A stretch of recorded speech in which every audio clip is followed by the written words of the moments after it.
Welcome to this explainer. As an automotive expert, my job is to look right past those shiny, distracting showroom windows and tell you the absolute truth about the financial reality of owning these vehicles. Today, I'm issuing a serious warning to all you prudent buyers out there. We are currently witnessing a massive, almost unprecedented inventory glut at dealerships. Entire rows of brand new 2024 and 2025 vehicles are literally just sitting there gathering dust. And we're not just talking about cars that are a little slow to sell. Several of these models represent catastrophic financial risks, and today, we're going to identify exactly which ones you need to avoid at all costs. So you've got to ask yourself, why are these brand new cars just sitting there? Take the Volkswagen ID.4, for example. Why is it piling up with a staggering 480 days of market supply? Well, the answer is brutally simple. Buying one new is a guaranteed financial money pit.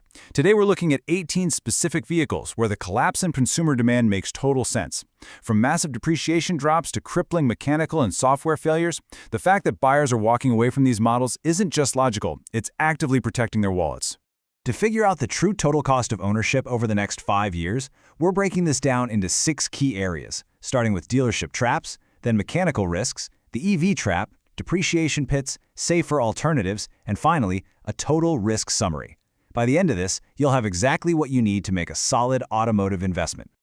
All right, let's jump straight into Section 1, Dealership Traps. We really need to expose the aggressive and frankly deceptive tactics dealers are using to clear out this unwanted inventory.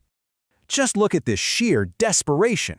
To empty their lots, dealers are slapping massive discounts. We're talking anywhere from $10,000 to $20,000 off on vehicles like the Jeep Grand Wagoneer. Even the new Ford Mustang is seeing sudden price drops of up to $7,000. Why? Because production halts from poor initial quality control, mixed with an interior that's completely overrun by screens, has totally alienated traditional Mustang fans. Buyers are literally pivoting to used Mustangs just to avoid the headaches of buying a new one. You really need to watch out for these red flags. Sure, high inventory is a warning sign, but aggressive warranty denials? That's the real trap. Take Hyundai, for example. Despite a pretty dark history of engine fires and crazy oil consumption on the Sonata, the manufacturer and its dealers are getting super aggressive. They're demanding obsessively detailed oil change histories just to arbitrarily reject warranty claims. When a brand refuses to stand behind its own product, your investment is fundamentally compromised. Moving on to Section 2, Mechanical Risks. Look, when you pay top dollar for a new car, you're buying reliable transportation, right? Not a permanent parking spot at your local mechanic's garage. Check out this comparison.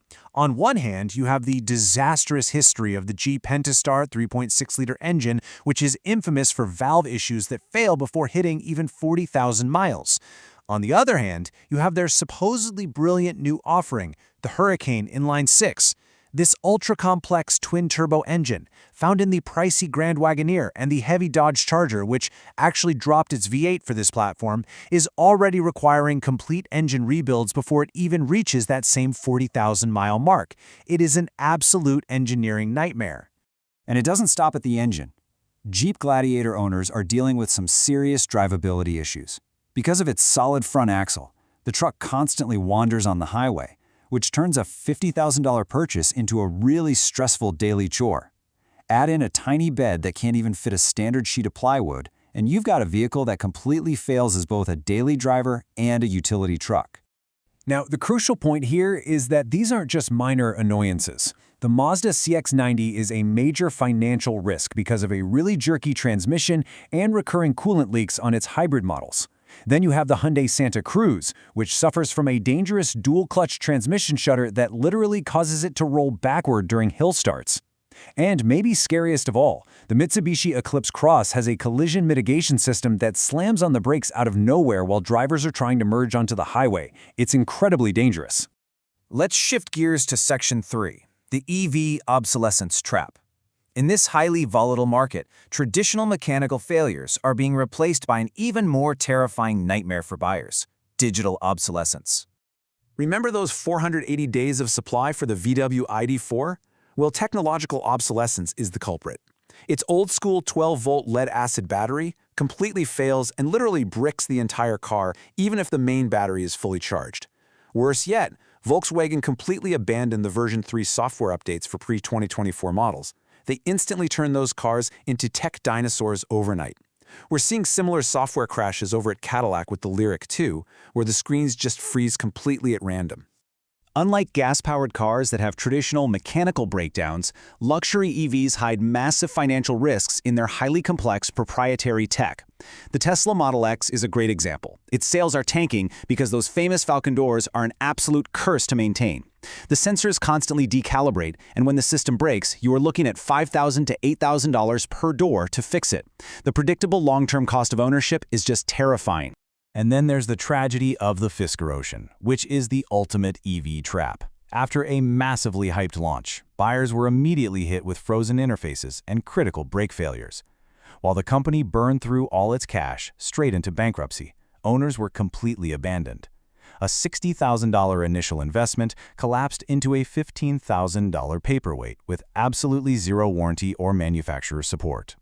All right, let's look at Section 4, Depreciation Money Pits. For the smart buyer, this is the silent killer of your wealth. Absurd pricing strategies are literally destroying resale values on the used market. Take a look at this staggering number, 40%. The Maserati Grecale gives you a 4-cylinder engine that sounds more like a lawnmower than a luxury sports car. It sits on a cheap Stellantis platform and shares parts with a Jeep Cherokee, yet it's sold at a premium Italian price point. But buyers aren't easily fooled, and the Grecale is getting punished with a blistering 40% loss in value in just its first year. And this chart brilliantly illustrates why buying a new BMW 8 Series is just financial suicide. You buy it for $112,000, and 3 years later, it's worth exactly $60,000. Why does it lose value so fast? Because it suffers from a major identity crisis. It's not sporty enough to compete with a Porsche 911, and it's not luxurious enough to take on a Mercedes S-Class. Plus, the 5-year maintenance costs are brutal. You're looking at $750 just to change the front brake pads. This brings us to Section 5, Safer Alternatives. A real expert doesn't just point out the problems, we need to offer the prudent pivot, matching every commercial failure with a durable competitor. Okay, let's dive into this table. Forget the Hyundai Santa Cruz with its finicky gearbox and bad fuel economy. Go for the unbeatable utility of a Ford Maverick instead. Rather than a depreciating Maserati Grecale, put your money into a Porsche Macan, the absolute king of holding its value. Instead of suffering through the Nissan Ariya and its poor battery thermal management, choose the Hyundai Ioniq 5, which totally outshines it in both range and charging tech. And if you've been dreaming of that BMW 8 Series, do yourself a favor and buy a used Porsche 911 instead. So the crucial point here is that long-term durability isn't just about good engineering, it's also about the service network. I highly recommend avoiding brands that just don't have the infrastructure to support you. The Genesis GV60 is a decent car, for instance, but Genesis lacks a true independent premium dealership network in a lot of areas. When you can't find a dedicated dealer, even routine maintenance turns into a complete logistical nightmare. Finally, Section 6, the Total Risk Summary. Let's pull all this data together to rank these models by their true predictable maintenance cost and estimated 5-year financial loss. This summary table is your definitive cheat sheet. Whether it's the Mini convertible, which lost its fun identity and manual gearbox to become a heavy $45,000 compact, or the Dodge Charger tossing out its V8 for an unproven $50,000 platform, these 18 vehicles represent the absolute worst automotive investments sitting on American dealer lots today. Now, what's really interesting about this donut chart is how evenly distributed the risks are. You've got mechanical gas engine failures, luxury branding identity crises, and pure EV software obsolescence all taking a piece of the pie. Modern electronic complexity is drastically inflating maintenance costs across every single segment, making the mistake of buying one of these defective vehicles way more punishing to your bank account. So, I want to leave you with this question. When you sign that contract, are you buying reliable transportation, or are you just financing an obsolete piece of technology? Keep that in mind the next time you walk onto a dealership lot. Don't be seduced by massive discounts on structurally flawed vehicles. Always prioritize the total cost of ownership, proven long-term reliability, and a solid service network. Thanks for joining me for this explainer, and stay smart out there on the market.